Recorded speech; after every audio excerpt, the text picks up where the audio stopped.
this week, Hanna, she's actually Belarusian, but she's going to talk to us about the situation in Russia. Obviously, there's been some huge upheavals in Russia over the imprisonment of the opposition leader, who's led to absolutely massive street protests, as one of the many going on around the world. Huge street protests to do with the government sans. Here's David Thompson. Protests against totalitarian government. So I won't talk. I shall let Hanna talk. Hanna, how long would you like to speak for? How long are you going to talk for, just so I can keep an eye on the time? How long? Well, I mean, I can talk for a long time, but roughly.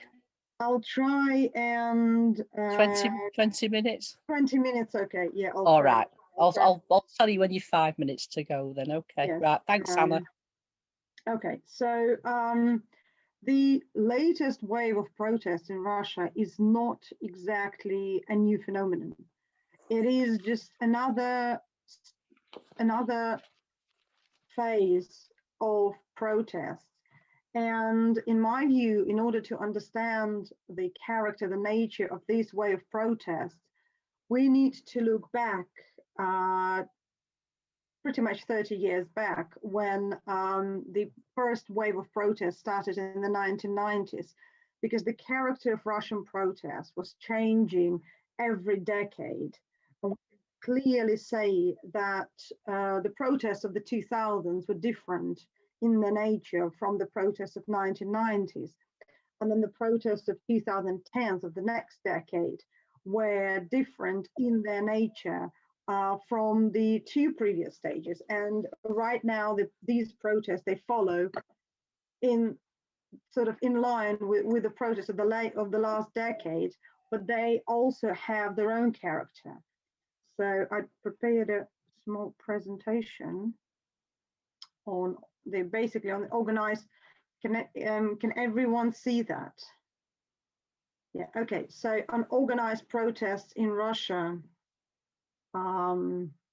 basically starting from 1990 to 2022, the current time.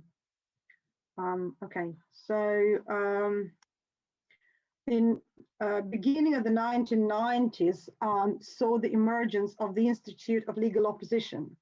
In Russia, political opposition has recently changed. It became increasingly fragmented by income status, social structure, the degree of inclusion into the decision making, the relation to the authorities, national and regional. So the initial opposition in 1990s, it consisted of a few large parties, independent trade unions, and industrial movements. Right now, it's much more fragmented. So the two major opposition movements that started the whole opposition to the regime in the 1990s were on complete extremes of the political spectrum. One was the left-wing movement led by the Communist Party of the Russian Federation. And the other was more of a center-right to right movement that was led by the Liberal Democratic Party, which then abandoned the opposition status and joined with the authorities. So the newly created liberal parties, and liberal in Russia is always associated with right-wing movement. That's a weird thing, but that's how they define themselves. So the more pro-capitalist movement in Russia calls itself liberal. And the 1990s in Russia, so the protests were in the 1990s were characterized by the continuous growth. However, the demands were quite limited. They were not political as such. They were centered on working conditions, employment relations, and problems of particular industries, especially the miners' industry. And by the end of the 1990s, the protests became much more political, and they were aimed at changing the direction of reforms. So the time, the 1990s in so that's the picture of one of the first ever protests in Russia. That was the strike of taxi drivers who demanded improvement of their working conditions. Because at that time it was all privatized and people were basically kicked out, and they did not allow independent taxi drivers. So they protested, and protests were actually initially quite small, but then they grew in size quite massively. Like, the biggest protest ever was the 1996 miners' strike, where miners from all over Russia gathered in Moscow, and they occupied the square near what they call the White House, which is the Russian parliament. So one of the main forces in the opposition movement at that time were labor collectives. So that was the only time when labor really protested, was really at the edge of it. The three main peaks of protest movement in the 1990s were 1992, 1995, and 1997. So the why it happened, because the Russian economy in the 1990s, it was characterized by a prolonged economic crisis. And the main fear of most people right now is going back to those 1990s, because the depression started at the end of the 1980s.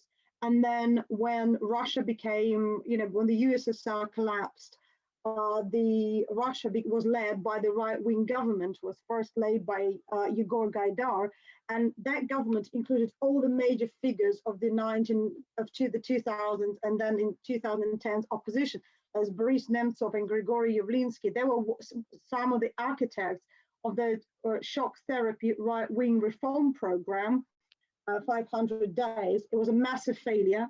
It ended basically in the contraction of industrial output by 15 times, the contraction of agricultural output by 21 times, and unemployment shot up massively.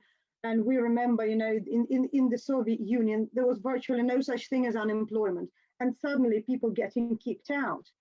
And the major beneficiaries of those reforms were the oligarchic elites and multinational corporations who just stormed in Russia and basically bought up pretty much everything in those privatization programs. So the main demands of the protests were, at the time, were to stop lags in wage payments, to increase wage above inflation, and change the working conditions to match those in developed countries. The workers massively protested against privatization, because that's what it led to. That's the oil field near Grozny. It was one of the most prosperous industries during the Soviet times, but by the mid-1990s, it was basically neglected, and that was all that was left after it was privatized. So the end of the 1990s, the beginning of the 2000s, saw the change in the character of the protests. The demands were no longer limited by employment relations or industrial demands. They became more political, so the protesters demanded the change of the course of reforms, because everyone was tired of new continuous introductions of this, they tried introducing Washington consensus at its worst. So obviously people were protesting because it didn't lead to any improvement in the economic situation, and it only led to the worsening of that.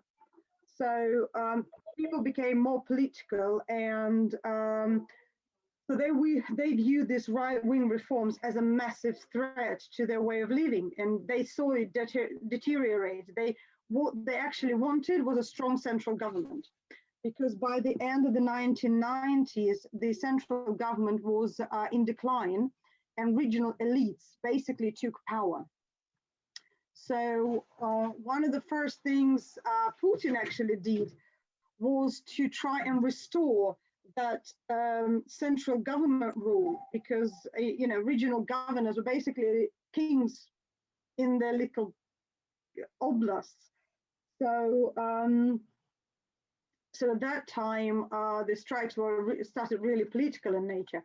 However, they quickly turned anti-Putin, and the first really anti-Putin protest took place on the 31st of March 2001 in Moscow, when around 20,000 people gathered to defend NTV. NTV was one of those, so they called themselves a liberal television company. They belonged to one of the first Russian oligarchs, Vladimir Gusinsky. who was fiercely in the opposition to Putin. So the first clamp on the opposition, the Putin started with him.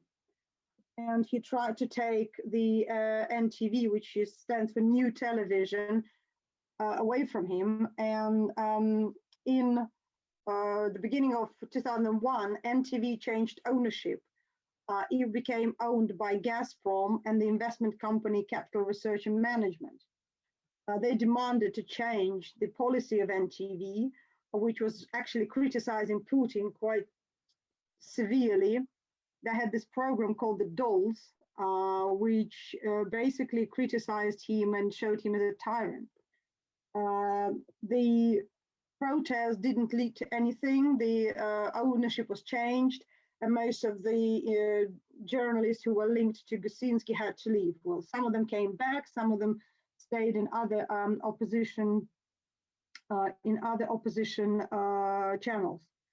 And then the rest of the strikes in the 2000s, they were again centered around working conditions and around employment relations, because that was the time when large corporations tightened their grip on the companies that they bought.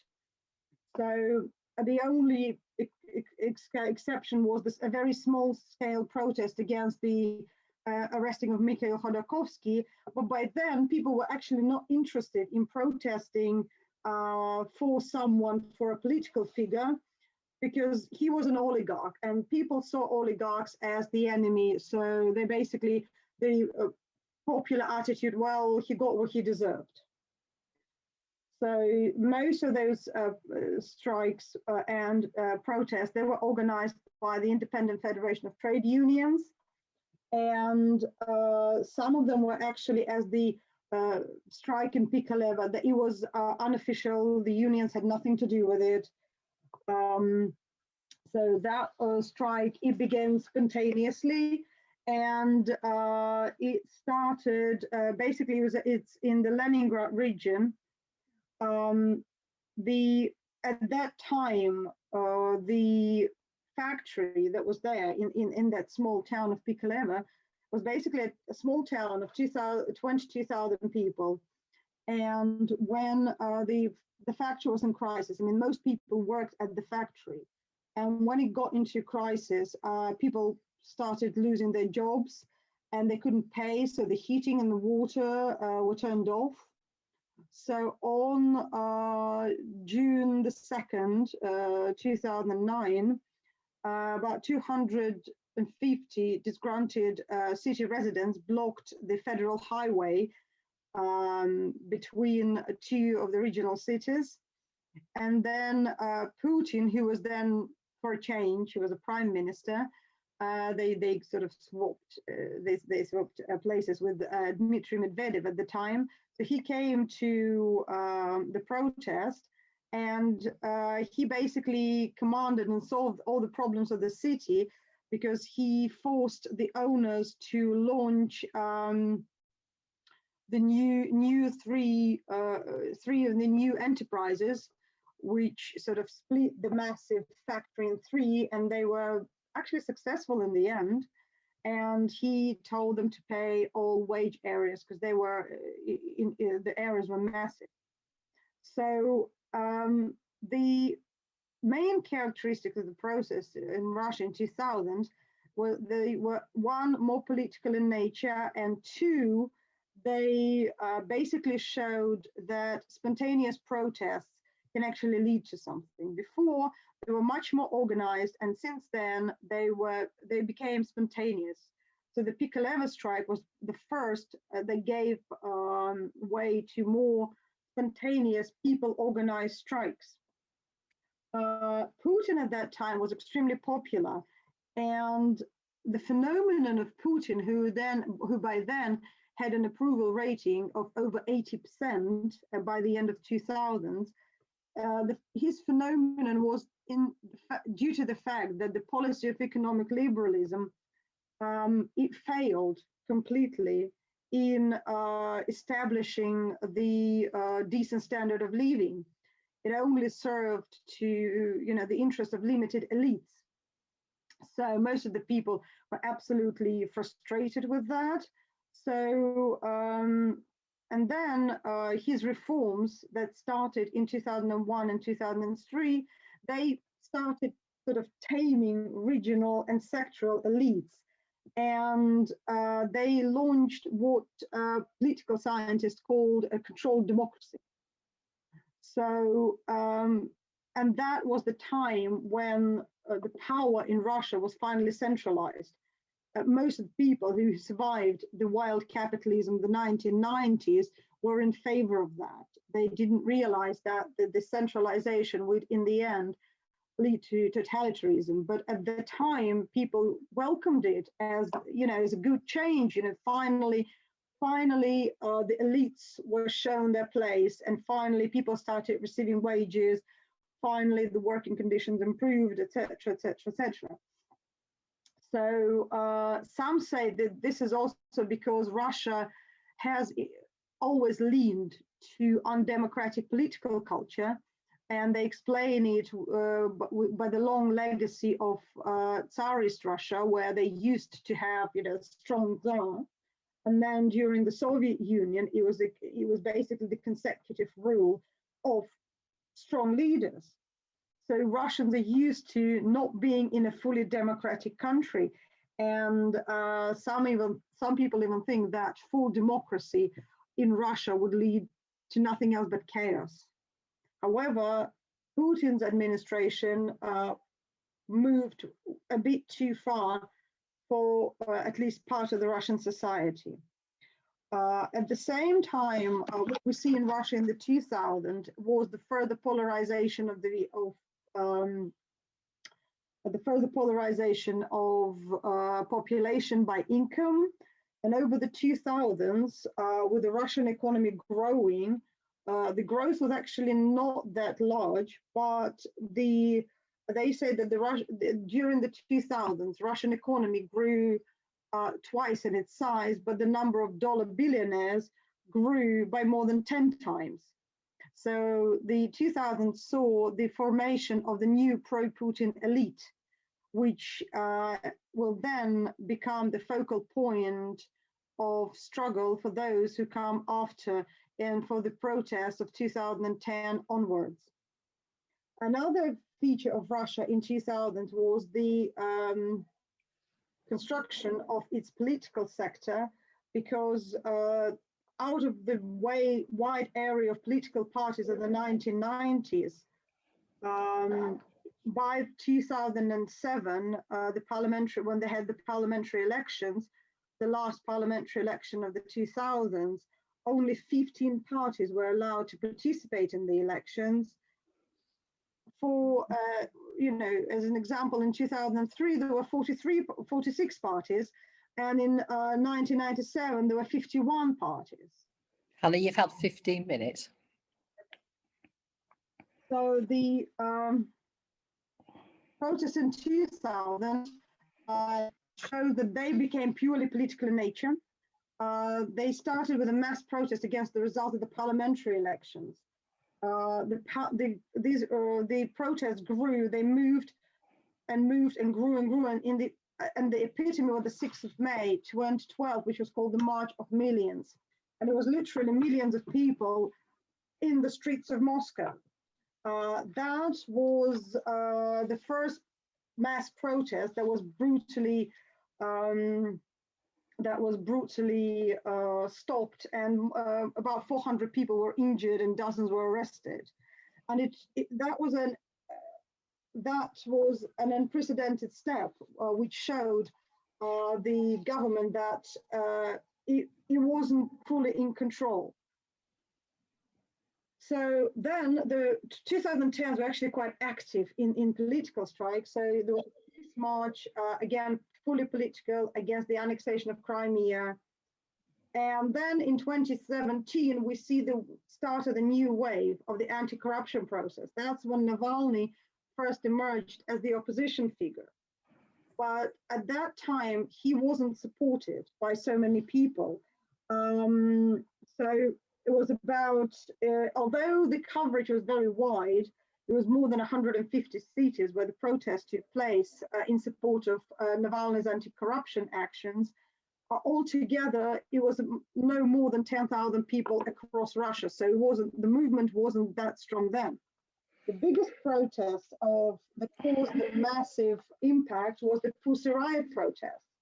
And well, to give a context, the 4 girls, 3 of whom were identified and 1 never was, they filmed the video, which was basically Mother of God chased Putin away. So that was the first art protest against Putin.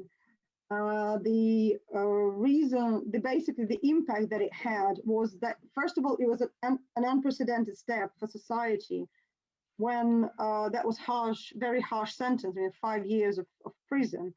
And so the authorities didn't seek to put anyone in prison since Khodorkovsky for political speeches. So what Pussy Riot did is they showed the opposition between art and politics. So they show that, well, Putin is old and gray and tired, and they're young and creative and sort of fresh. So they managed to portray that to paint the portrait of Putin, but from the opposition side, from themselves. And they created the anti-Putin ideal, which started to develop then. Another main impact of Pussy Riot protest was that until then, the public had no interest in human rights activists. It was just some tiny something, going on the margins.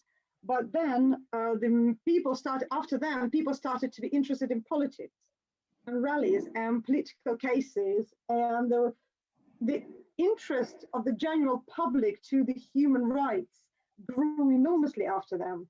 And another major thing that many commentators admit, that the church became much weaker. There's a strong link between the Orthodox Church and the authorities in Russia. And the church is basically a propaganda platform for Putin. And since those protests, it has been weakened and quite considerably. With the last protest, that split the society enormously. So on one hand, we had the Pussy Riot girls and those who supported them. And on the other, we had massive movement by Orthodox activists who picketed the trial, who basically said them as an abomination. So that was the first major split of the society. So what we have now is a new wave, is a new page in protest movement. Some say it's centered around Navalny, but to be honest, I myself don't think so.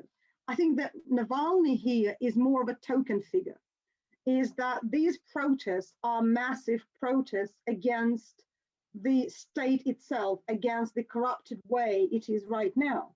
And why the size? Because it's the biggest protest since 2012, since the March of Millions. I believe that during all these years, this protest, they have a cumulative effect.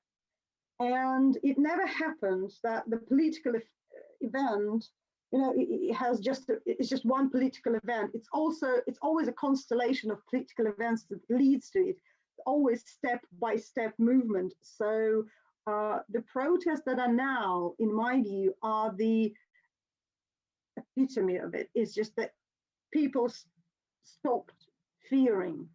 And maybe the protests in Belarus played their role, because people saw that actually you can go out and protest and you can at least try to win. In Russia, more people actually managed to win, at least some of them, because the police apologized, and some people actually sued against unlawful detention and won compensation as well. So in my view, Navalny is just an excuse for people to start protesting, because his personal political rating is actually quite small. It's under 10%. You're never going to be elected a president with under 10% of personal rating at the moment. I mean, with all the protests, the last I checked, it grew up to 12.4%. Well, nothing much really. So people protest not because of Navalny, they protest because of the system. And the protests that we saw, they're in pretty much every region. Well, Navalny's fund has headquarters in less than 40 regions. and Russia has more than 150, and protests were pretty much everywhere. So it's a much more systemic issue, in my view, than Navalny. And if it wasn't Navalny, it would have been someone else. It would still be the same thing. Again, there's a lot of similarity with Belarus, where the protest is against the system, not for a particular person, because Tikhanovskaya is not a political person, and everybody knows that she's just a token. And but then if there was another person, then again it would still be the same result, because people are tired. Another major thing about protests in 2020, 2021 in Russia, that they actually managed to put a further split in the society, the split that started in 2017. The latest study by Levada Center, basically there's actually massive demonstrations in favor of Putin. They're defending Putin. And the latest study by the Levada Center, the Center of Socio-Political Analysis, which is in opposition to Putin, actually showed that Putin's ratings are actually quite high, even among the younger people who were the main rioters for Navalny. About 50% of them approve of Putin's actions. So the brutal arrests during the protest got the Putin's popularity among the young people lower. They got it in the low 40s, but most of other generations, they do approve of Putin's actions, because you see, the thing is, the young people don't remember the 90s. And when I myself read Navalny's program, well, what he really wants is the return of that wild capitalism, because he wants to diminish the state to pretty much nothingness. One of his main economic thing is a massive privatization program in favor of large businesses. Well, those people who survived the 90s, they don't want that. He wants to privatize pretty much everything, including communications, including the utilities, including transportation, everything. So he wants to basically get the state to a minimal state. And what he also talks about is the decentralization of Russia, giving much more power and money to regional elites. That's going back to the 90s, where they were pretty much kings in disguise. And those who survived that, they don't want it, because that would basically put Russia back into that right-wing wild capitalism that people once survived. So so although people protest against the system, they don't want Navalny and his program. The main question is, what do they want? So now, in order to stay in power, Putin actually has to answer that question. What do people actually want? So that'd be me. Sorry if I took longer than...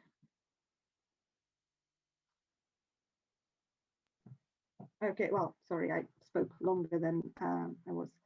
I think everybody's really interested in what you're saying, actually, Hannah. I've been lobbied to let you continue. So, well, have you? Is that the end of it for the moment?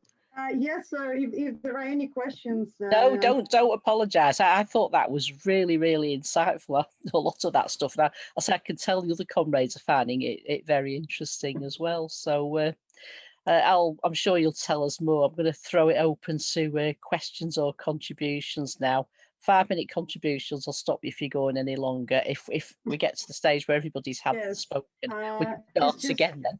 With the exception of Hannah, who can talk as much as she wants. I'm just wondering if I may be excused for a few minutes, because I've got a situation at home and I'm needed for the next 10 minutes to translate for the doctor. Oh, okay. So, okay, if I may be excused, thank you. That's all right. We'll just talk among ourselves for now. Right, that's an unusual situation. No, I thought that was really, really interesting. I'm just looking to see if anybody's got their hand up at the moment. Roger, did you have your hand up a minute ago? I thought I saw it. Yes, Roger. I saw a hand up on Trinity's iPad as well. Yes, I've seen it now. Right, thanks. Go on, Roger.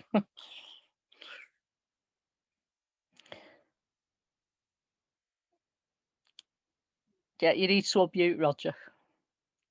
Sorry, I was going to say I wasn't expecting to come in straight away.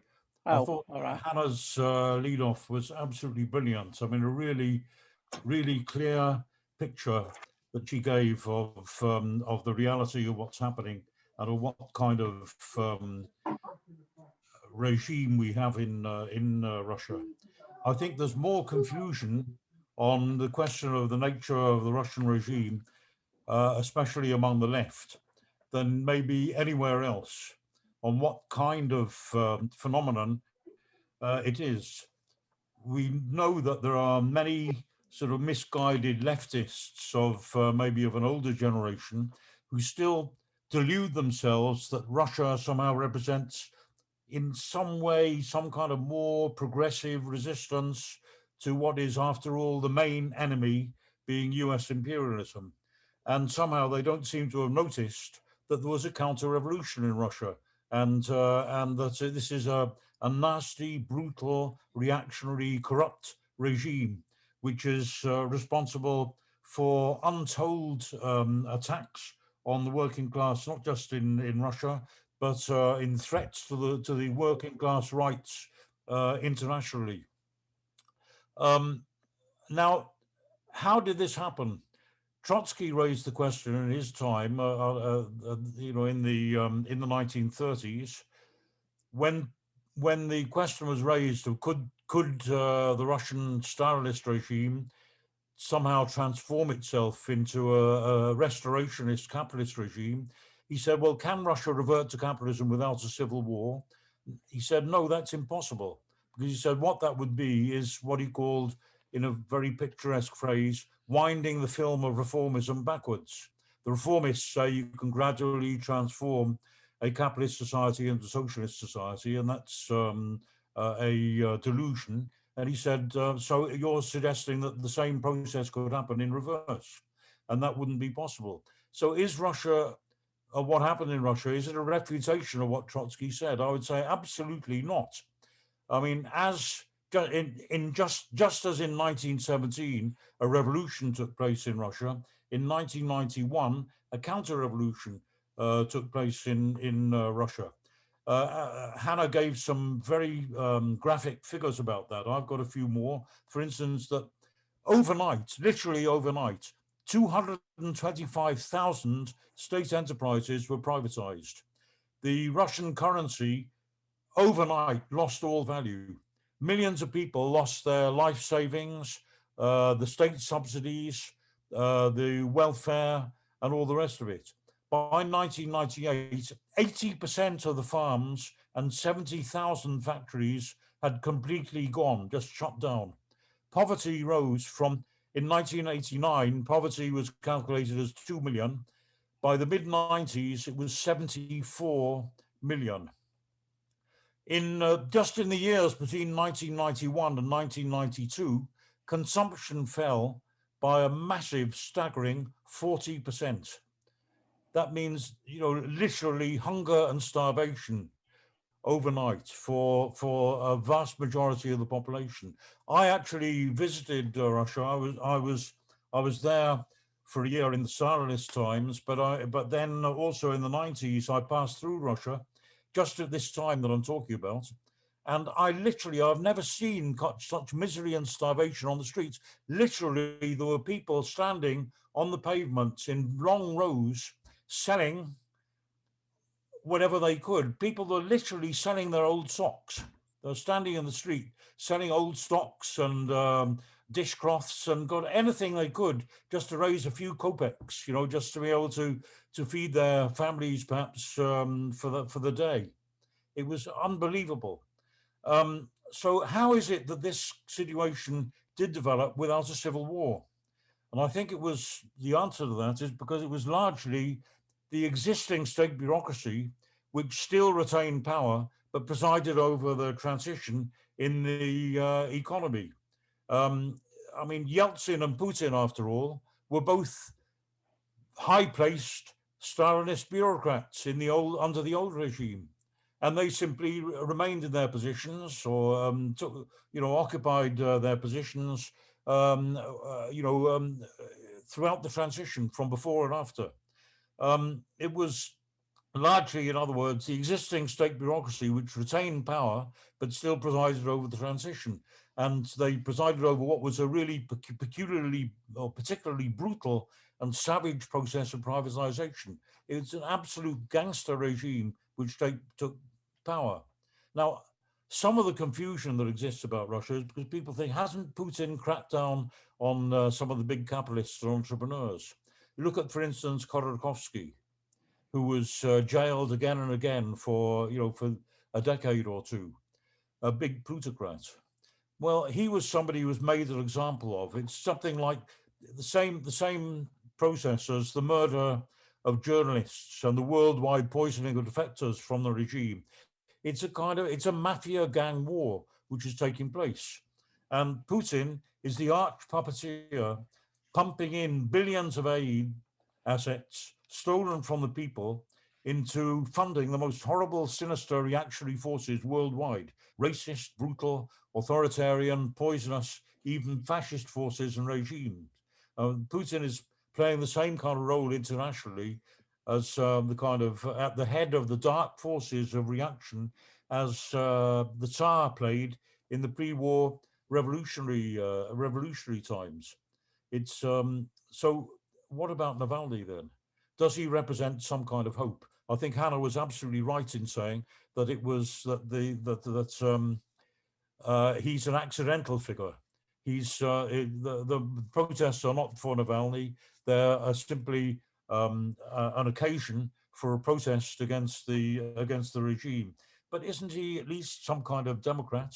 Well, I think the answer to that is yes, a Democrat for the same kind of bourgeois democracy that we have in the West, a bourgeois democracy in which all the exploiters and the profiteers enjoy something like equal rights to suck the blood collectively of the proletariat and to have shared control of the armies, the police and the prisons of the repressive state machine. So again, as Hanna said, it's very similar to the conflict taking place in Belarus, as far as the top figures are concerned, that it's an uprising against the regime and not in favor of the symbolic figurehead of opposition to the regime. But of course, in Belarus, what we see is the process has gone to the extent of a heroic and massive uprising of general strikes lasting, if you like, repeated general strikes over the course of weeks and months. And I think that we'll see a movement towards very similar uprising in Russia too. I hope that that's all I'll say for now. Thank you. Thanks, Roger. Right, Dominic, John or Dominic have the hand up next.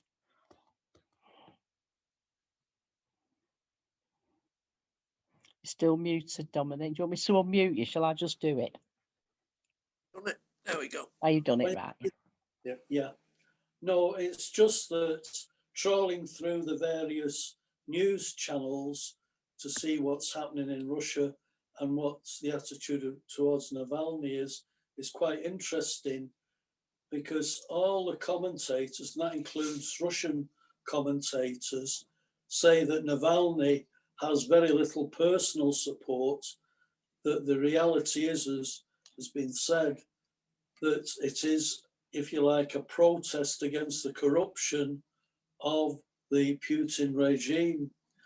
And another interesting aspect was an interview on Al Jazeera where one of their correspondents was interviewing one of Navalny's representatives, and it centered on racism.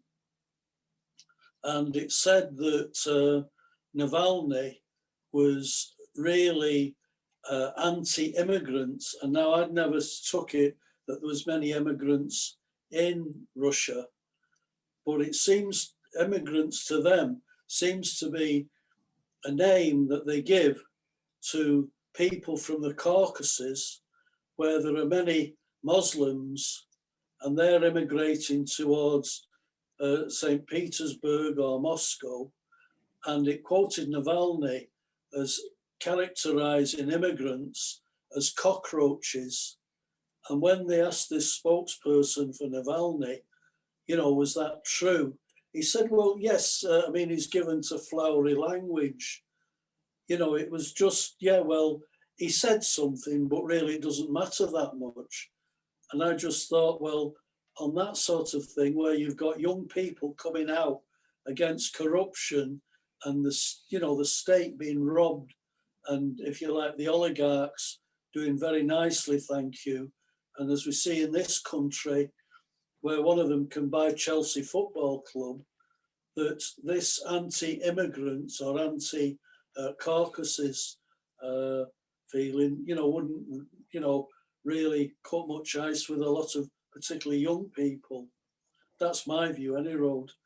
But it really came over that Navalny has a fairly rotten streak in him in terms of his attitude to, if you like, ethnic minorities, you know, using words like cockroaches towards them. And also, given what Roger's just said about the economic programme and what, was it Bridget who led off, said about his, Hannah said about his economic programme. That's all I wanted to say, like just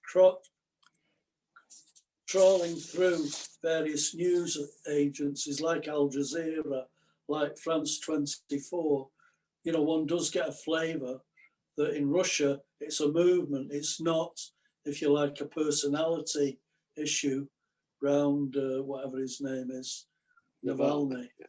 And I'll leave it at that, Pam. Thanks, John. Can we move on to Finn next, please? Comrades, like other comrades, I thought it was an excellent contribution by Hannah. And if it's possible to circulate that in written form to the comrades, it'll be very, very useful. In particular, the emphasis she gave to the workers' strikes and demonstrations at various times, and in particular, the miners' dispute in the mid-90s. And it'd be useful to have that material available to comrades to put into context the most recent protests, which Navalny is associated with, and that's been well explained, the content of that. The Russian state itself has a very unusual structure. There's a total integration of the KGB and security system with the capitalist system. In a sense, what Putin has done is he's allowed the big capitalists to continue on the condition that they keep out of politics. He chastised one of them at a big public meeting some years ago for involving themselves in politics. So if they keep away from him, he let them make all the money they wish. And the KGB, because they were so integrated to the state, in the state system, before the collapse of the Soviet Union, they knew where the money was, where the industries were, and what was available, as Roger has explained, how to get their hands quickly. So there's on the assets. The result was that the KGB people have enormous influence as capitalist leaders in the Russian state. Actually, one of the big companies, Rosneft, the big oil company with 40% of oil industry controlled, that's run by a KGB, ex-KGB guy called Igor Sechin, KGB agent. And actually, Khodorkovsky, as we mentioned a couple of times, the Rosneft took over one of his companies as kind of a punishment against one section of the bureaucracy. But it's a mafia state, and it illustrates both the strength and the weakness of Putin and his people. And it's a terrible regime to oppose and to fight against because of the repression. But on the other hand, Putin's social base is disappearing and is very, very weak. So he's resting on repression more and more and less on his social base. All the independent political parties were banned from taking part in local elections in Moscow 2 years ago. In the region, out in Siberia, Khabarovsk, there was a weekly protest of tens of thousands of people in that region of Siberia. And Putin didn't clamp down on that with the full resources of the state because he relies for a lot of his support on the regions.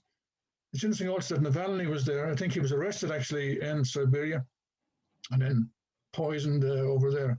But in Siberia, Putin did not have the ability or the strength to clamp down on the protests that were taking place there, because he relies for his support on the regions. Now, Hanna hasn't come back yet, but I'd like her to deal with that question. I'll ask her a question about the regions. To what extent is Putin losing support in the regions?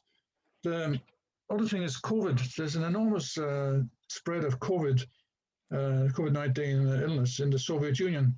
And I'd like to hear again from Hanna what effect that is having on the politics of the Russian state.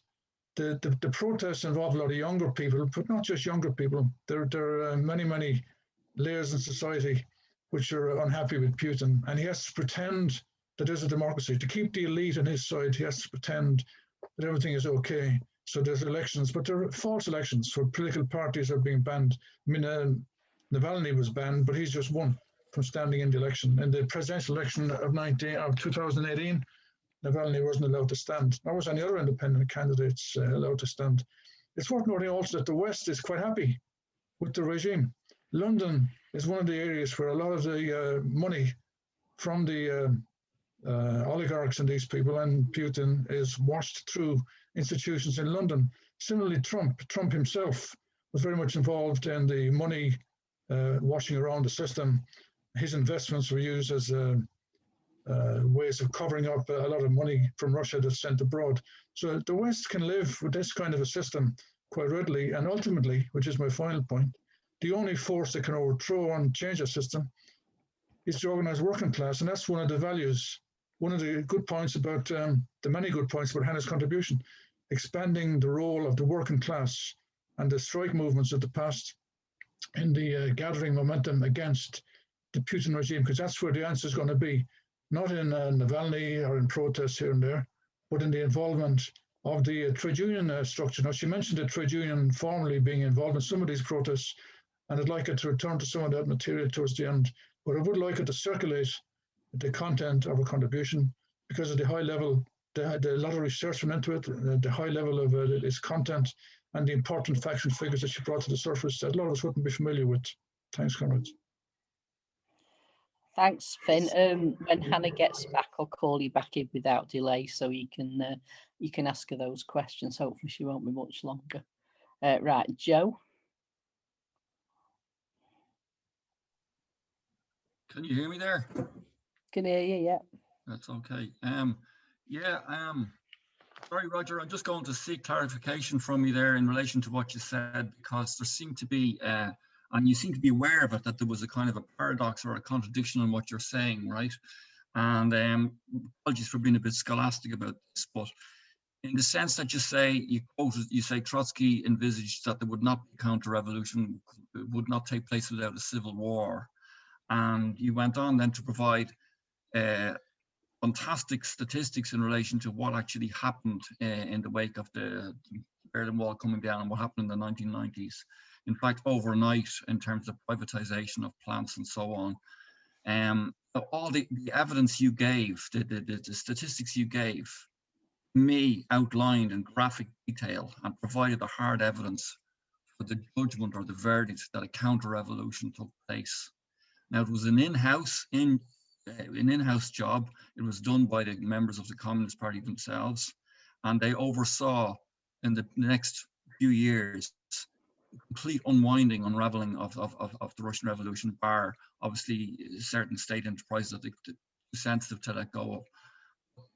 In essence, a counter-revolution took place. So I don't think that there's anything that wrong with saying, first of all, I'm not actually sure Trotsky got it wrong, because my memories are vague on this, but trying to remember back what he wrote in The Revolution Betrayed, and I think he foresaw that there was a possibility that the bureaucracy themselves, even though it was very unlikely, would lead a transition back to capitalism. I'm open to correction on that. No matter what he actually predicted, what actually unfolded was a counter-revolution. Now, whether he envisaged in saying that a civil war would take place if that was the case, he obviously envisaged that it would be an outside forces outside the Communist Party that would lead that revolution. But in essence, in terms of what actually happened in social and economic terms, a counter-revolution took place in 1991. So it's just your characterization of that, Roger. You were saying about avoiding confusion earlier on and that left it confused. I think we're in danger of generating our own confusion as well if we don't say that a full counter-revolution took place and that at the helm of that were members of the Communist Party. Okay, so leave it at that. Thanks, Joe. Right, John Ryman has asked to come in next. I'd like to raise a point about the perspectives for the protests here, but in Russia, but not only in Russia, because it seems to me that in the first decade or so of this century, we saw a whole wave of protests and struggles, the most prominent of which was the Arab Spring. And all of those were actually defeated. And we may be seeing a similar wave of protests developing now, again. But the point that I would like to raise is that in the earlier wave of protests, as far as I know, there was not a direct link made between the struggles for democracy, the struggles for jobs and so on, and the necessity of overthrowing capitalism itself. But yet it was exactly because of the crisis of capitalism itself that the repression, cuts in jobs and wages and living standards and so on were being carried out. And I would say it's a similar situation now. And so my question then is, to what extent, either in the Russian protests or Belarus or elsewhere, to what extent is the question of the existence of capitalism itself and the necessity of struggling to overthrow capitalism and the establishment of genuine socialism based on workers' democracy, to what extent is that being raised? Because if that is not, my belief is if that is not raised, then there's a very real danger that a new wave of protests will end up with the same fate as the protests of the Arab Spring and so on. And you might have a change in regime, but will the general overall situation really be changed? Thanks, John. I think like Finn, Hannah, I take it you're not there. I can't see your video. No, she's not. I think like with Finn, John, I'll bring you back in when she does come back so you can put that question to her. There's no other hands up at the moment. Does anybody want to try and answer any of those questions? Go on, Ed. Well, this is just a small contribution to the question that Joe raised. I think that the deterioration of the economy in the Eastern Bloc countries, including the Soviet Union, in the 80s and 90s, had a very profound effect on the morale, the political consciousness, the confidence of the working class. And one of the reasons, I mean, Trotsky, as I remember, Trotsky's analysis of the Soviet Union in the 1930s was that you have a bureaucracy who preside over a regime which was brought into power by the struggle of the working class in 1917. But this bureaucracy have a mentality and an outlook of the petty bourgeois.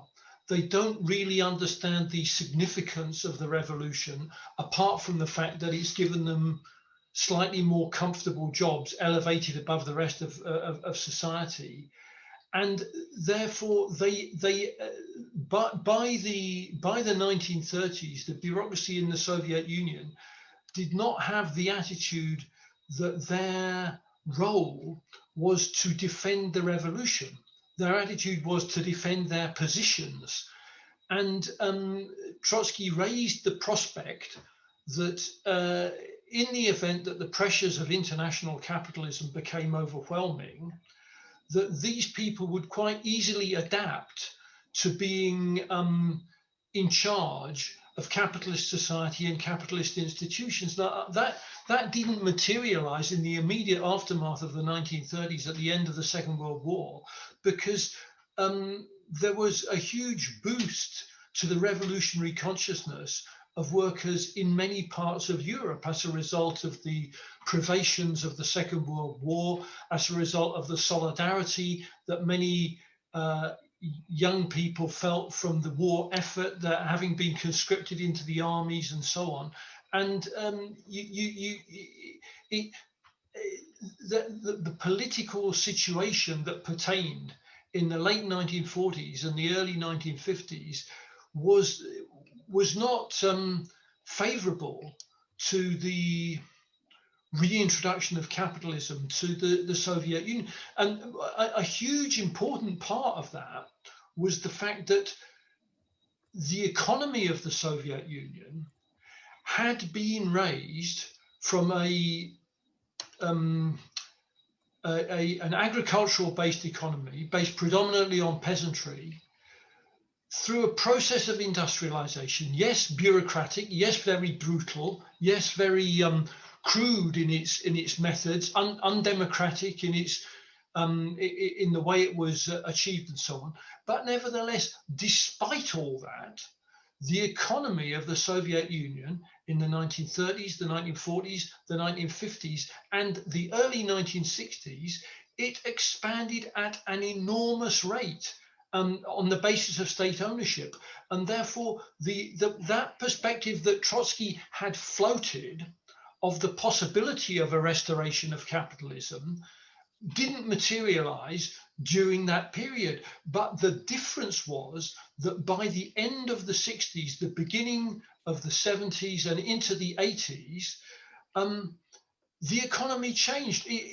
With crude Stalinist methods, it is possible to raise a very low-level economy, and Mao Zedong did this in China as well, to raise with all kinds of mistakes and brutalities and horrific repression. But if the task is to raise an economy out of sort of peasant agricultural backwardness into some form of modern industrialization, then Stalinist methods in a very crude and brutal way can achieve it. But once you have an advanced, sophisticated economy, it is far more difficult for any more progress to be made. Marx addressed this question. There is some truth in the capitalist principle that we hear all the time from our media in different forms, that the competitive character of a capitalist economy drives efficiency and innovation. There is some truth in that, and there was particularly truth in it in the 19th century when capitalism was new. And the answer that Marx had to that, if you don't have competition, how can you have innovation and invention and so on? The answer that Marx gave to it, which has been demonstrated where workers have genuinely taken power for short periods of time, like in the Spanish Revolution in Barcelona in 1936, like in Upper Clyde Shipyard in 1971, that you have the intelligence of the working class in a democratic socialist society, the intelligence of the working class, the inventiveness, the understanding that workers have of their industry is a basis for innovation, and it is actually far more a far more efficient form of introducing innovation and progress than the crude brutality of capitalist competition. But if you have a dictatorial regime as the Soviet Union was in the 1970s, 1980s, and 1990s, the workers don't have the option. They don't have the opportunity to innovate. Innovation is seen to be something that the bureaucracy at the top have to strive to achieve, and they don't know how to achieve it. And so the bureaucrats, when they are looking for a solution to this problem, they will look to capitalism, and they will be prepared to begin to see themselves as capitalists if that's the only way out of the problem.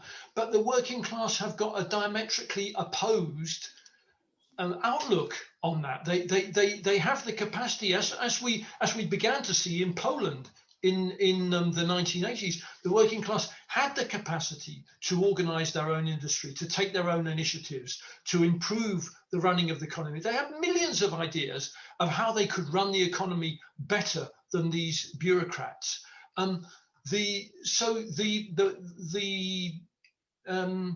The bureaucrats by the 1990s in Russia were already more than halfway to accepting that they could become capitalist and enrich themselves on the basis of everybody else. And why wasn't there an overt civil war? Why wasn't there, and I would say the fundamental reason for that was because the morale of the working class in the factories had been ground down by decades of repression and by economic stagnation. That it was a civil war that was already won by the advocates of capitalism.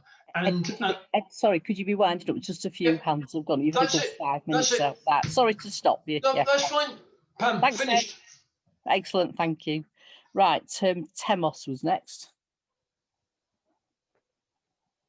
Hello. Hello, Temos. I was always a bit puzzled about what was happening in Russia, and I was worried about all this Navalny business and where he's going. And the report given by Hanna was a brilliant description, and it shed a lot of light in all this situation. And to my understanding is that the question in front of us is really how stable is the situation in Russia, and what is stable there and what is not stable. And I have always saw that Putin was really a Bonapartist leader, as a real Bonaparte of capitalism in Russia, because after so many years of Stalinism, there was no capitalism left as such. It had to be built from the beginning. So that's why it started in such horrible conditions that Roger described, and Putin was clearing the way for the new capitalism of Russia based on these gangster capitalists to survive. But he cleared the way both at home with his repression and his policies, and abroad with his policies in the region and his military muscle that he managed to display and throw his weight around.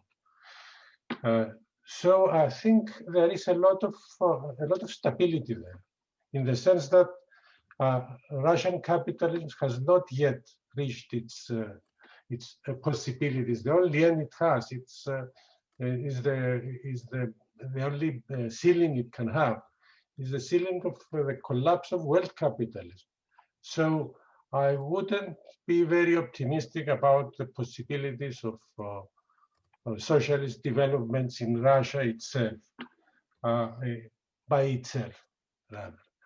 And the Navalny's and all these token figures, I quite agree, and I can understand that they are token figures, but we should be careful there as well.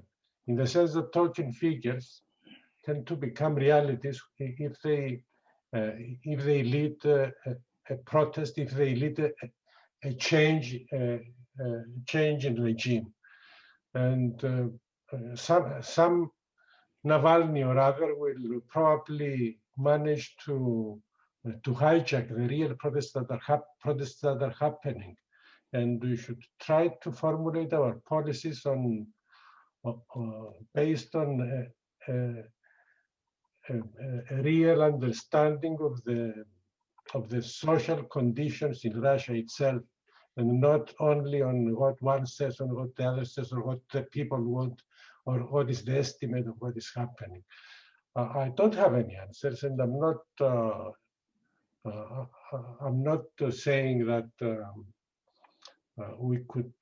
I could suggest anything, but analysis like Hanna's are very valuable, and we should base ourselves there. So when she says that Putin's ratings are still high, and something like 50% even among the youth who are demonstrating against him, it's something that we should take into account in our thinking and in our discussion. Thank you. Thanks, Temos. Can I just say, if you want to come in, if you can try and use the electronic hand, where it is depends on your device. I'm in Android and mine's in participants, and there's a little yellow hand and you can click on it to raise your hand. But if you really can't find it, I'm sorry, Janet, I understand you've been trying to come. If you could just put a message in the chat, I am following that as well. So we've got 4 more people want to come in at the moment. Can I just ask it around everybody again to try and keep to 5 minutes so as many people can speak as possible. So David Hemson was next.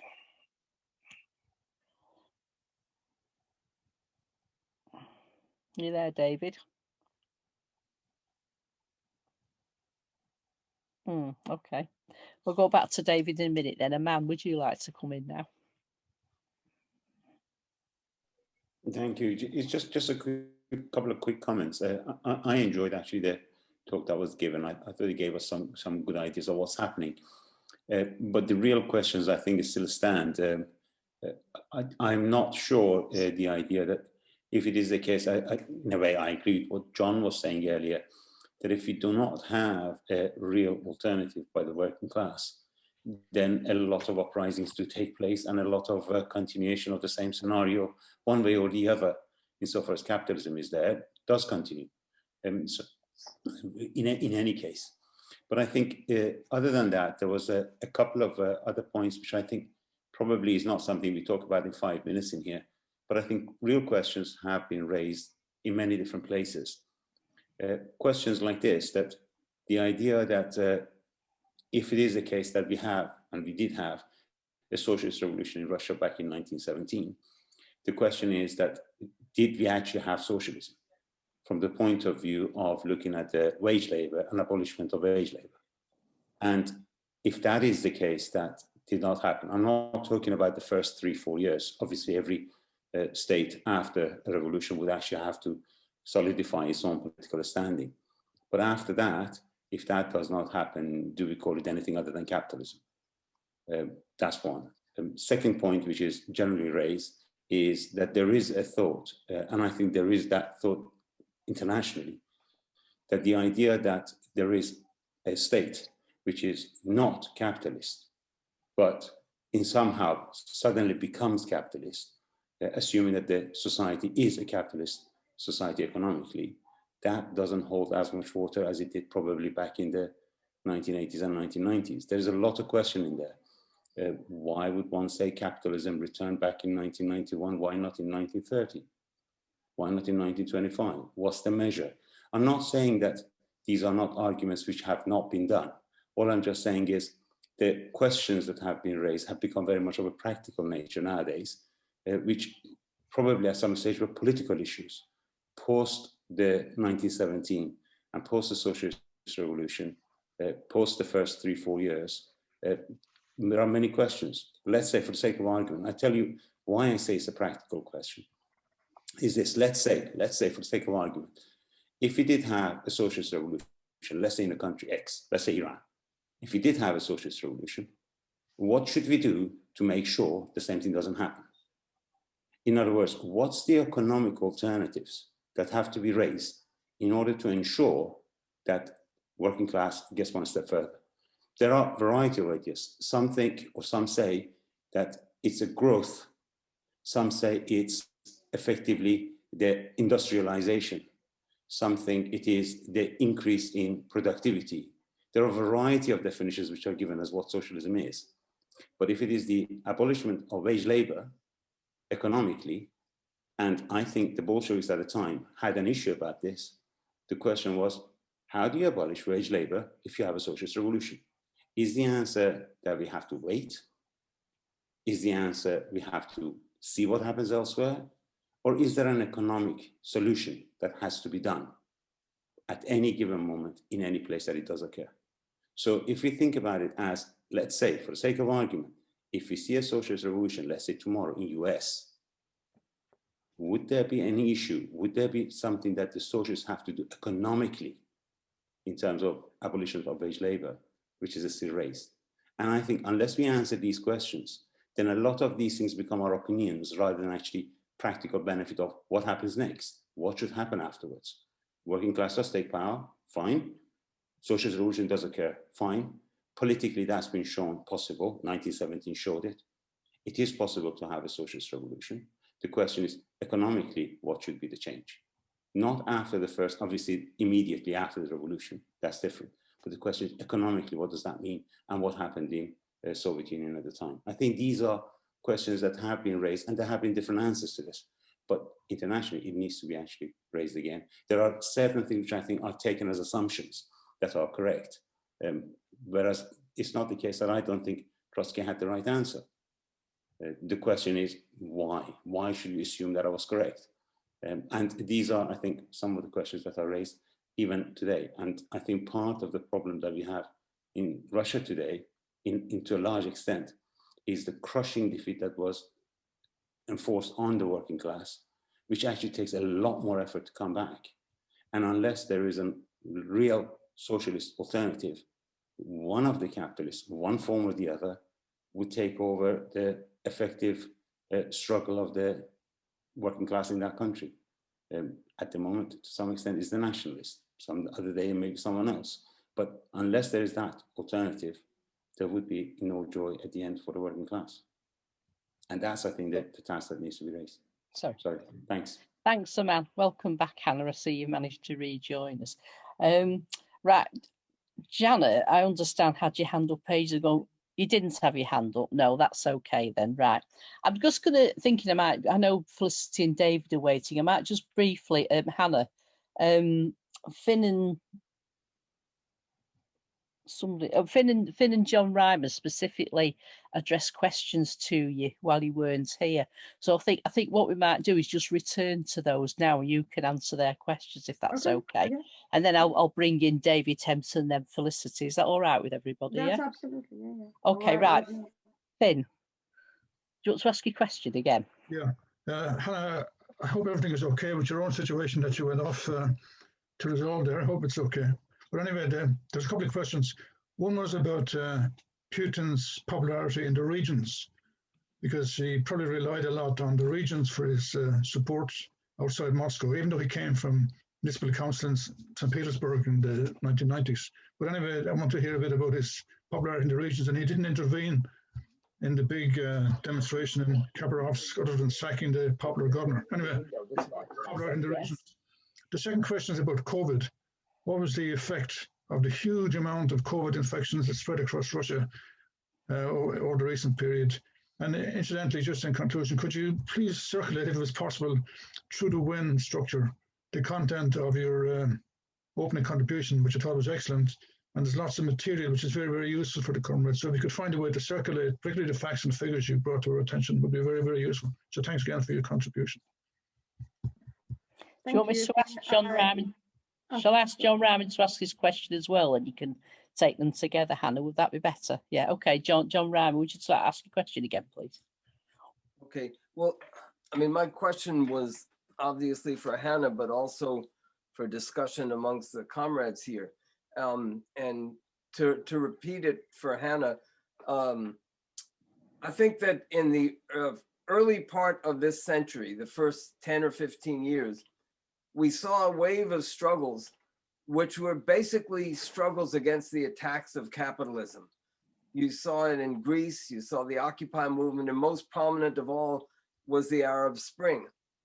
And in all those cases, those struggles were defeated because while capitalism might be able to make some temporary concessions and temporary reforms, it cannot afford what the working class is demanding. And you're seeing now what may be a new wave of struggles, but in that earlier period, what you didn't see is on any significant scale an attempt to link up those struggles with the issue of capitalism itself and the necessity of overthrowing capitalism itself. And so my question is, in Russia, in Belarus, and elsewhere, to what extent do we see that linkage being made, and how can that linkage be made? How can we link up the demands for democracy and an end to corruption and so on, and also against the tax on jobs and wages?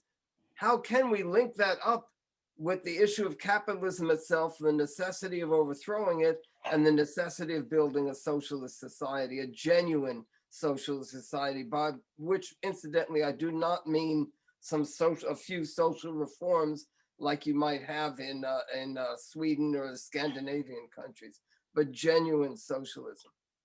Thanks, John. Right, Hanna, do you want to sort of try and answer some of those? Yeah, sure.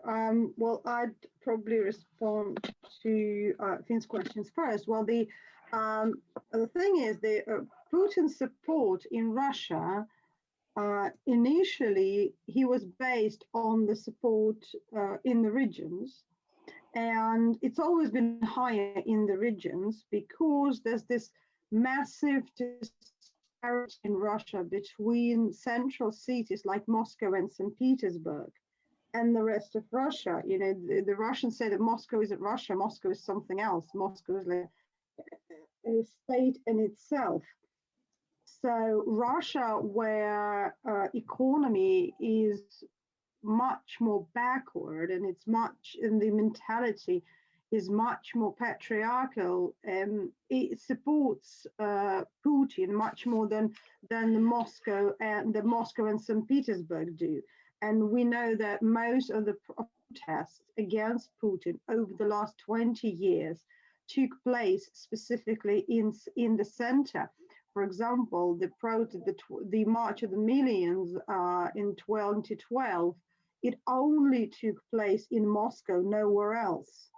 So, and that was the march against the results of the parliamentary elections and the presidential elections that followed, in which Putin again won, with what people actually think were genuine 67%.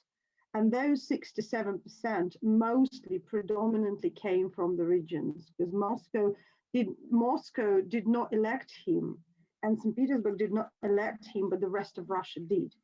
So, and right now the main split is between central cities and the rest of Russia.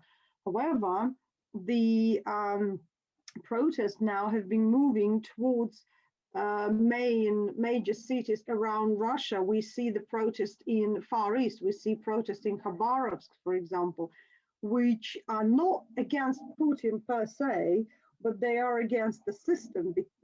And then again, they are focused not around Navalny. They don't care about Navalny in Khabarovsk.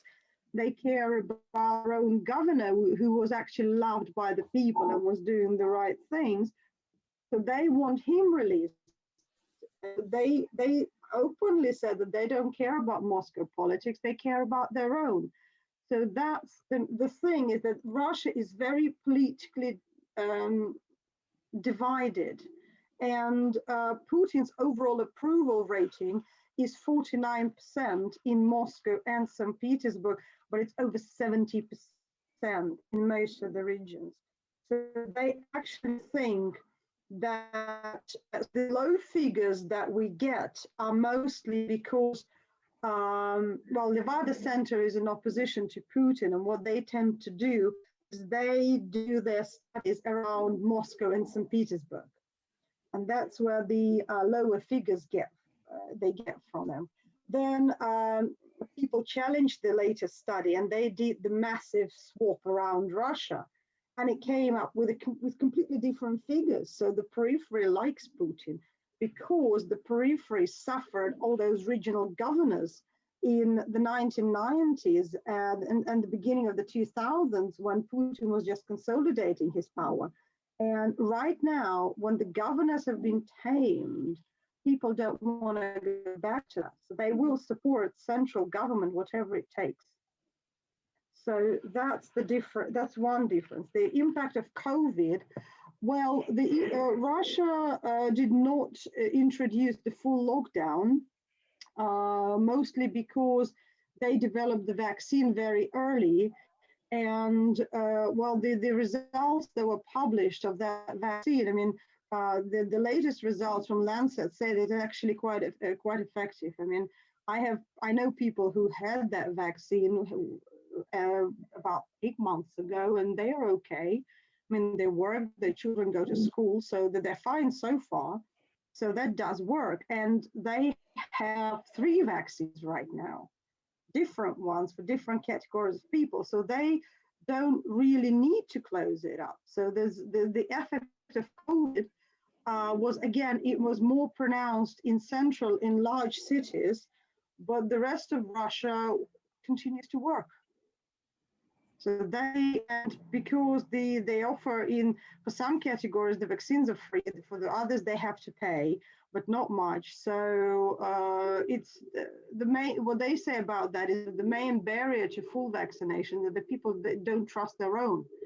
I think it's probably the same all over the world. You know, the people don't trust the vaccines produced in their own country. They trust something foreign more than anything else. But what Putin is doing, he's doing pretty much the same thing that every government around the world is doing. He's basically introducing, no vaccination, no work policy. So people slowly going there. But again, Russia didn't stop. Russia didn't close schools. Russia didn't close workplaces. It was business as usual plus the vaccine. And they managed COVID quite efficiently, to be honest. Well, definitely, they definitely don't have 120,000 dead. So that's the impact of COVID. Okay, that's it, Hannah. Thank you. Oh, sorry, you got the other point. Yeah, sorry. Yeah, I've got. Yeah. So about John's question, well, the protests, what we see right now at the post-Soviet space, in protests. In Russia, again, we see the protest against the corrupt system. We don't see the protest which is politically focused on one particular party or it's going one particular direction. Protests in Russia until the beginning of the 2000s were led by the Communist Party. However, the Communist Party then decided to go into the official opposition, so they sort of joined forces. I mean, they tried, their leader, Gennady Zyuganov, tried he went for election 3 times. He went twice with Yeltsin and once with Putin, and he was always a runner-up. When Putin came to power, excuse me, when Putin came to power in 2000, he won with 54.94%. And Zyuganov, he was a runner-up with, as far as I remember, 29.21%. And that was his basically last chance. So he abandoned the idea and he joined the official opposition. The last election saw a communist challenger, but he didn't even go in the first 3 candidates because they actually found he was quite a fake communist, to be honest. He was just a businessman who decided to join the party to get a political chance. So the party kind of abandoned him quite early on, so he went on anyway. So as for the building truly socialist state, the problem is that, for example, in Belarus, the people who call themselves the official opposition right now, they don't stand for working class. It's basically led by a few members of Lukashenko's elite who decided that they would be better off joining the opposition. So the coordinating council, for example, the most prominent people in it are all members of the Lukashenko's opposition. They served loyally for 25 years as ministers and ambassadors and chairman of major banks and so on. So they don't really care. And from when I read the political platforms of the two candidates who are now in the opposition, they all go towards a pretty right-wing capitalist society, similar to what Navalny proposes in Russia. So as that's the case with them, and in Belarus, for example, Tikhanovskaya, she's not an independent politician. She doesn't have her own independent program. She goes with them, and she's fully dependent on these people.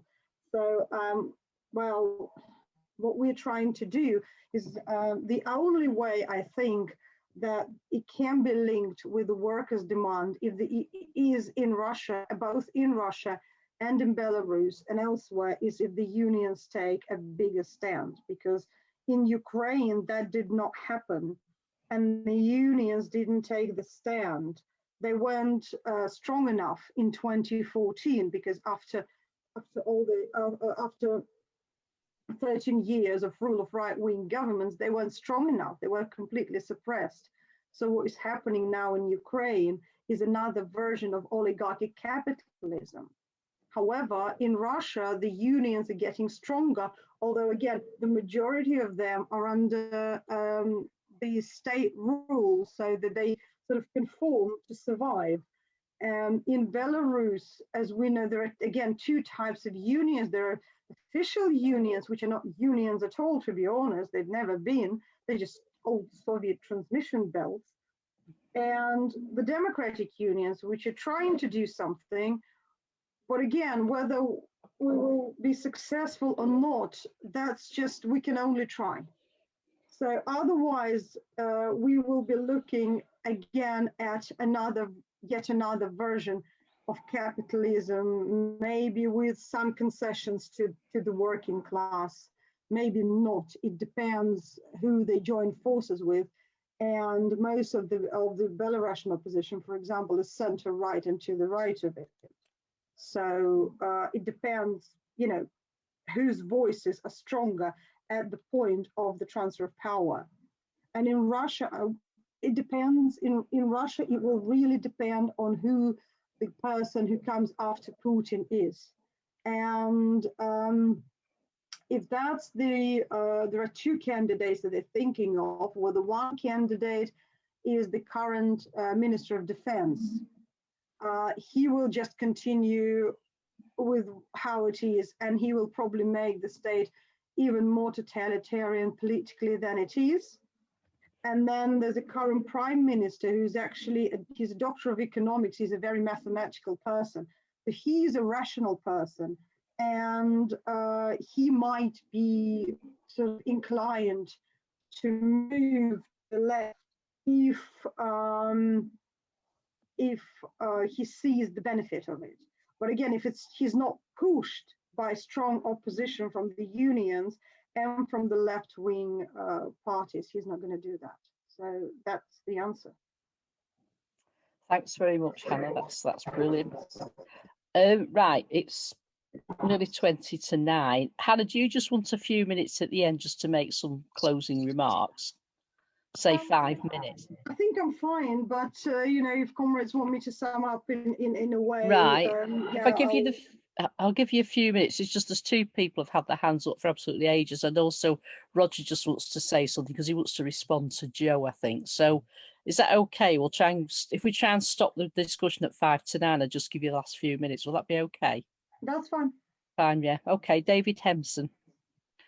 Okay, thanks, comrades. Look, Hanna did a great lead off and has made some really useful, points. And I think we've had a very high level discussion. I just want to make 3 points. The first in relation to the crisis in Stalinism, which culminated in 1990 and to the counter-revolution. We have to be quite clear that the bureaucracy in the late 1980s was totally incapable of taking forward the development of the productive forces. It was a stagnant regime and a decaying society in which suicides were rising, drunkenness and demoralization characterized the society, and there was no sense in which that society was going forward. It had gerontocracy of old age, people in command, and there was no vision at all for that society. It basically collapsed rather than capitalism even took over in that sense. Although, of course, when the boys of the World Bank and the IMF took over, it was a particularly vicious counter-revolution, as Roger has explained. Just one example, laser technology was the most advanced in Russia in the 1980s, but it was totally, and there was no development of that technology in industry at all. And so it basically all ended up in the West and in CDs and so forth. And, that society was stagnant. Secondly, the point, I'd like to make about the general characterization of the working class or the labor regime in Eastern Europe, but particularly in Russia, is that basically the Stalinist apparatus, I think as many comrades have said, still remains. And what remains is a massive weight on top of the working class. It's a semi-slave labor system with very low wages. For instance, a professor, I was surprised to hear the other day, earns something like $650 a month, a professor in an urban area. That is equivalent to the weekly payment a while ago for an American worker unemployed, part of the COVID benefit. I mean, the wages are incredibly low. A professor in the rural area earns $250 to $300. And remember that all the benefits of the old Stalinist regime are long gone. So it's not as though there's all kinds of state aid and that. So workers are very much, under the direct control of the state, even though it's a capitalist state now. And then the final point I want to make is in relation to the unions. I think Hanna developed that point quite well. I'll just add some points here. Is that where we see the past movements have been more based on the working class. We've seen the uprising now, in the sense that protests, have been, let's say, of youth and, parts of the middle class. But in the future, we will see, I think, a much deeper movement. Basically, Putin finds he's in the same problem as the bureaucracy was in the 1980s. He cannot take society forward. Basically, Russia is a fossil fuel economy. It's a fossil fuel economy. That's something like 60% of all production is based on oil, coal, and other commodities which are coming to an end. And that is not a future society. The modern society, or say a non-fossil fuel sector, is not developing. So there will be huge explosions, and I can see from the working class when they find that society is no longer, moving further ahead, and now we're going to be seeing the development, and maybe on a mass scale, of the independent unions, who are picking up some of the oppositional spirit, but they'll have to also see the destruction of the state yellow unions, which are holding the working class, in many types of chains. Thank you. Thanks very much, David. Right, we've just got Felicity now, then Roger briefly, and then I'll return to Hanna. Felicity, I'm sorry you've been kept waiting so long. Are you still there? No, I really want to thank Hanna for that presentation. It was really, really interesting. And so well done as well. So thank you very much for that, Hannah.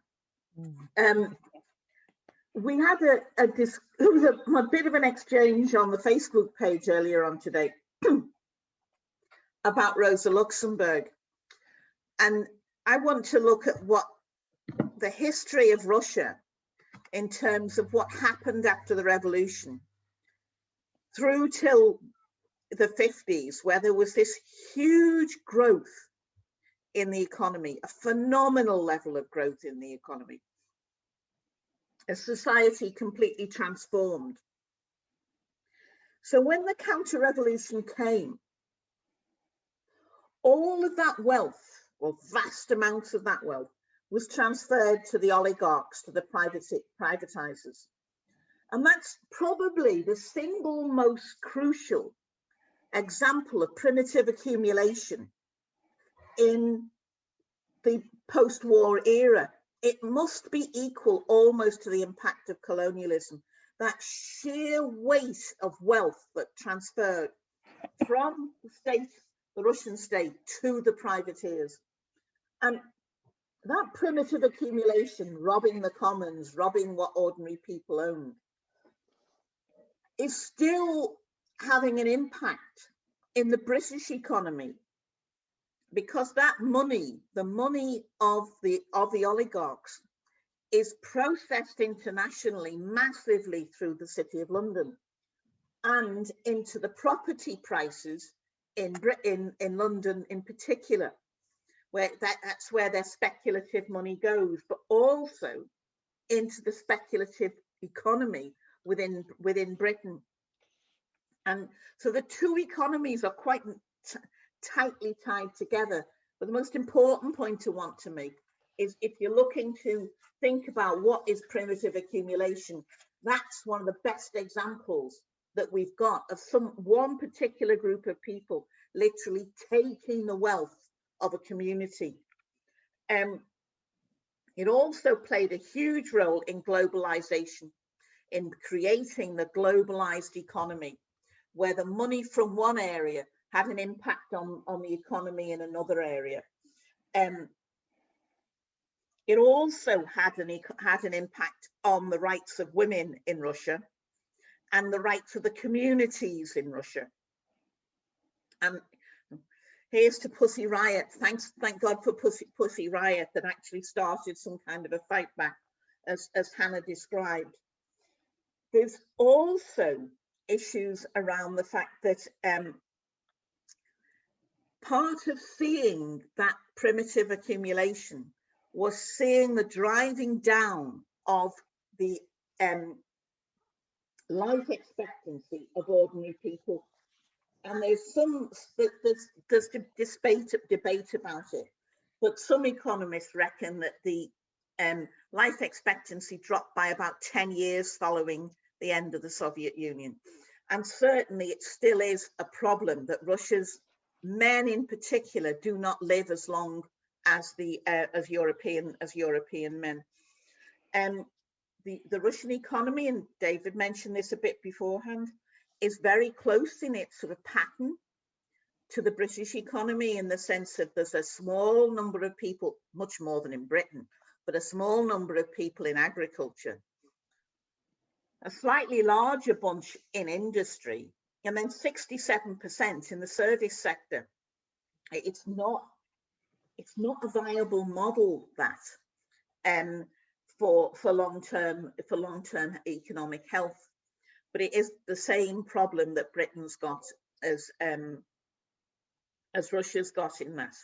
And I just would finish by saying thank you again to Hannah. It was, the best exposition of that particular the issue of what's going on in Russia that I've heard. So thank you very much, and I'd echo the fact that please can she share it as an article or in some way to so we can talk to other people about it. And that when we're talking about Rosa Luxemburg and her contribution to our understanding of capitalism, if you want to know what she meant by primitive accumulation, look at that robbing of the commons that went on in Russia. Thank you, Hannah. Thank you very much indeed. Thank you very much, Felicity. Right, finally Roger, and then back to Hannah. Corey, I'm sorry to come back in again, and I only speak for very, very briefly, but you know, there were some very, very interesting theoretical questions raised by Joe, by Aman, and by John. And I think, I mean, really, we need entire evenings to discuss each one of those. And I think we should have maybe these WIN meetings, we should have sometimes more theoretical and historical topics, as well as current events and struggles. But I'd just like to say quickly, you know, it's not an answer to the point that the comrades made, but it's some comments which we can perhaps develop later and reflect upon. But one, you know, Aman raised the question about, you know, was it ever socialist in Russia? Nobody here has ever said that Russia was a socialist society. The only people who ever said that was the Stalinists, loyalists, who said it was a socialist paradise, a workers' paradise from the beginning. It was a horrible, dictatorial, tyrannical, corrupt regime. It was what Trotsky's description of it was as a deformed workers' state.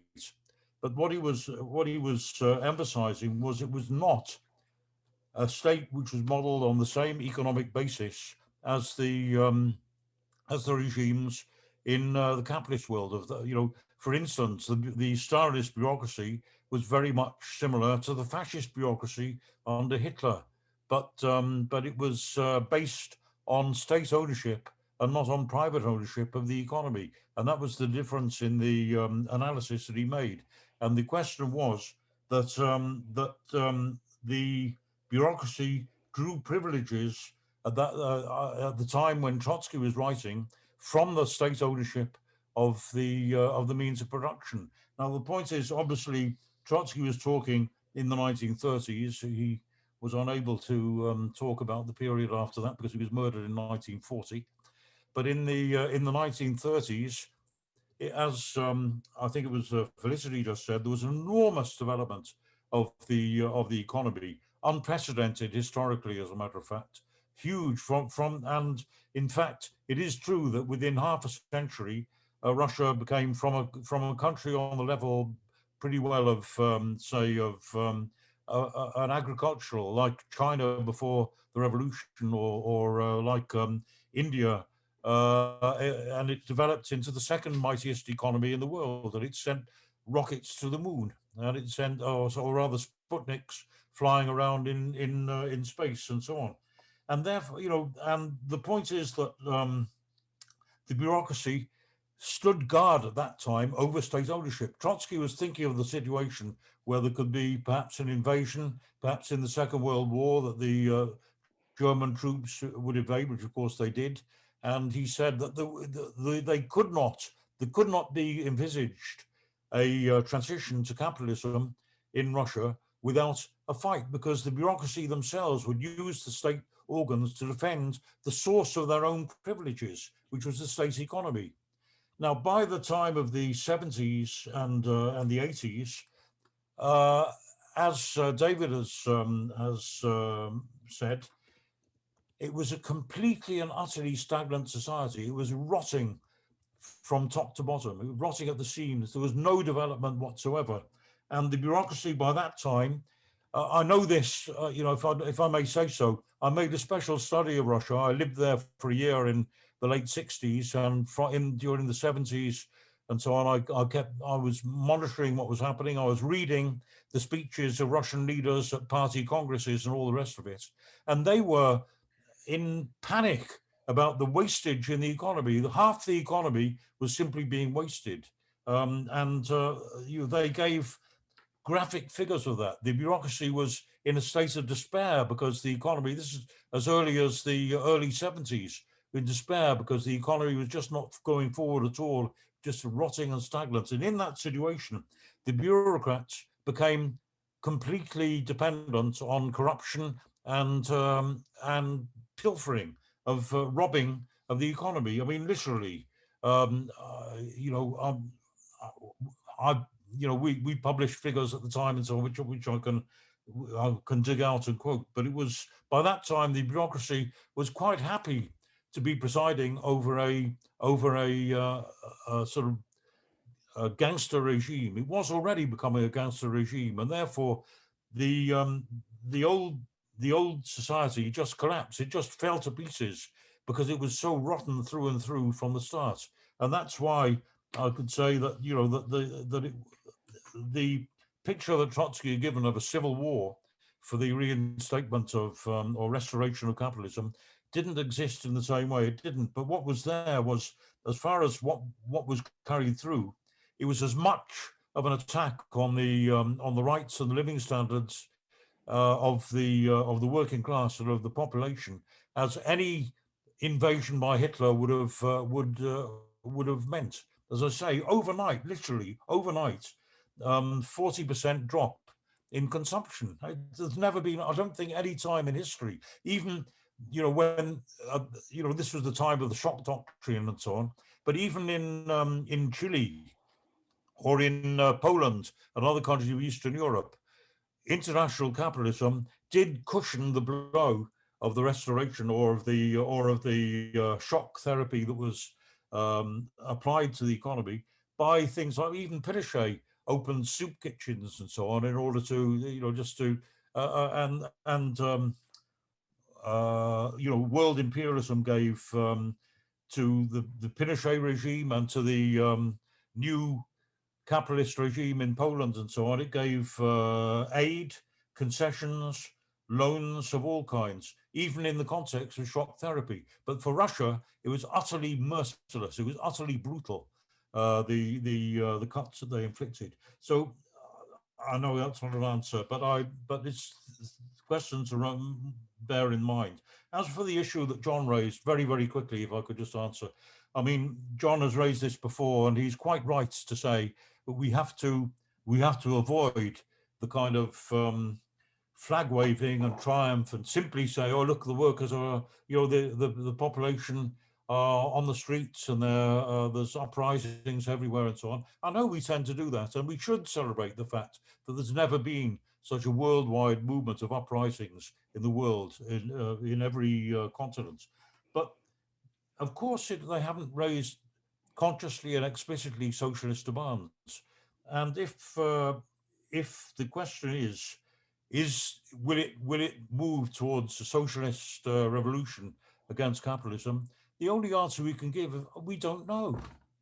There just is no guarantee. We can't guarantee it. We can't pretend that that everything is going to be rosy and everything is going to end up in that. But what we do say, and what I think we have to bear in mind, is this revolution, which, as John said, started really in 2011. We've had a decade. We've had a decade of revolutions sweeping through the world, and never to the extent that they've reached in the last year or two. But it won't be over quickly.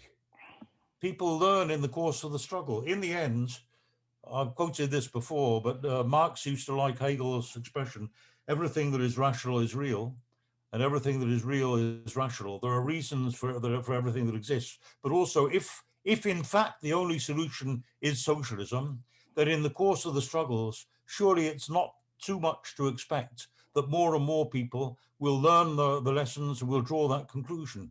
And that's all we can say. If you want a guarantee of success, I'm afraid nobody can give that. So I'll just leave it at that. Thanks, comrade. All right. Thanks very much, Roger. We obviously did another meeting on just that subject on its own. Just before I bring Hannah in, just to say a final few, as I would like to try and finish as near to 9 o'clock as we can. Just want to announce next week's meeting. For anybody that's not a regular attender, WIN meets at 7 o'clock every Sunday. Next week we are discussing India. There will be an email going round giving you more details. So hope to see as many people at that meeting as possible. So Hannah, do you just want to make a few closing remarks? Well, from what I, from the contributions that I heard, I know I missed part of that. I do apologize, but duty called. view on the protests in Russia and around the former Soviet Union tends to be, in the West, it tends to be quite polarized in terms of it's viewed as the movement of people against the oppressors. However, whether in case of Belarus, for example, that's fully true, in Russia, I think it's much more complicated than that. And we need to see, I mean, if it was that simple and it was just the rise of the whole population against an oppressive regime, then the popularity rating of Putin wouldn't stand that as high as it stands right now, especially with the people of older generations, but also people from 18 to 25. It's the 50% approval rating, where that counts for something. So I think we have to be a bit careful in how we define it. Again, it's the process, it's the protest against what's the actual focus of it. And what it seems to be, it's not Putin itself. That was just those were just the slogans of a few people linked directly to Navalny. However, most people, they are protesting against the corrupt authorities, they're protesting against the corrupt officials. And that's something that Putin can actually deal with if it scares him enough. And it looks like it did, because the new anti-corruption trials will start. And that's why he launched his program. You know, when he speaks, I don't know if comrades have ever seen that, but he has this regular meetings with people when people can call and anyone can ask him a question or can point at a problem, and that problem will be solved. People are actually calling and problems are actually being solved. They're not that massive, but it's it's something. It's definitely better than what we have in Belarus. And the fact that some of the protests, the protesters, people that were arrested during the demonstrations, they actually managed to successfully sue the police for the damages and unlawful imprisonment. Well, that puts the Russian system quite different from the rest of the former Soviet Union, because you can't get that anywhere else. In Belarus, and there the protesters are being sentenced for being protesters, for being beaten up. You can't sue for damages there. So we just need to see how the society and how the political spectrum reacts to these protests. Whether they will go into more socialist direction, again, as Roger said, that will be seen, and it will depend whether the certain political parties in Russia will be able to pick up on that. So again, that's an open question, whether we actually see a definite revolution or not. It won't depend on people as much. It will depend on whether it's going to be picked up by the right people. Thank you. Thanks very much, Hannah. That's absolutely brilliant. I think it's been an absolutely fantastic discussion. I can tell everybody has been really engaged with it, which is great. So, I mean, I'm sure we will return to this subject, and hopefully also the sort of theoretical side of it, as Roger mentioned. So that's the end of the discussion.